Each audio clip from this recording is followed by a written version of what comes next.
Այսօրվա տունը վերաբերվում է թե ծառերի ընդհանուր առմամբ ավելացման Երևան քաղաքում եւ թե քաղաքի հատկապես այս հատվածների ձևավորման աշխատանքներին լանդշաֆտային նախագծերով նախատեսված է շատ գեղեցիկ ձևավորում, հաշվի առնելով, որ քաղաքի կենտրոնի մուտքերից մեկում ենք մենք գտնվում, իրականացվելու է ամբողջ եւ այս հատվածում եւ Միասնիկյան պողոտայի միջնաշերտ, այնուհետեւ Հերացի փողոցի տարբեր հատվածներում, այս շրջադարձային հատվածներում, այս տարածքի հակառակ կողմի ձևավորման շատ գեղեցիկ, որը շատ կարևոր է եւ տունկի աշխատանքներ տնկվելու են արժեքավոր 10 տարեկան ծառեր, որոնք հենց այս տարի կտան իրենց սաղարթները, այստեղ օգտագործվելու են գծային տնկարկներ երկու շերտով, գնդաձև կատալպաներ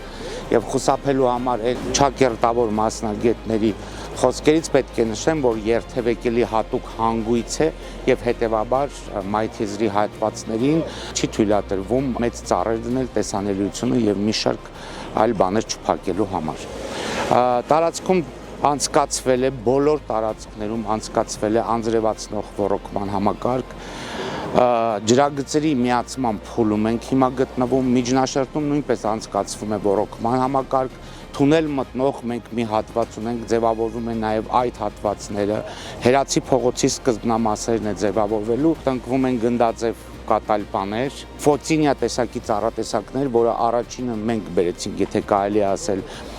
Երևան եւ այն իմիջիայլոց մեծ տարածում է գտել Երևանում, ինքը եւ շատ գեղեցիկ է եւ համարվում է մշտադալար, նա ձմռանը նույնպես պահպանում է իր կանաչ զանգվածը։ Այնուհետեւ կիրառում ենք թութ, տեսեք անդադ մեղադրում են, որ թութը մայթեզրերից մենք փորձում ենք հեռացնել, որովհետեւ դա նաեւ վտանգավոր է մարդկանց անցուդարձին, այն պտղաբերության ժամանակ թափվում է գետին, բայց այստեղ մենք օգտագործում ենք թթի գնդաձև տեսակները, այսինքն գնդաձև թութ, որը բերքատու չի։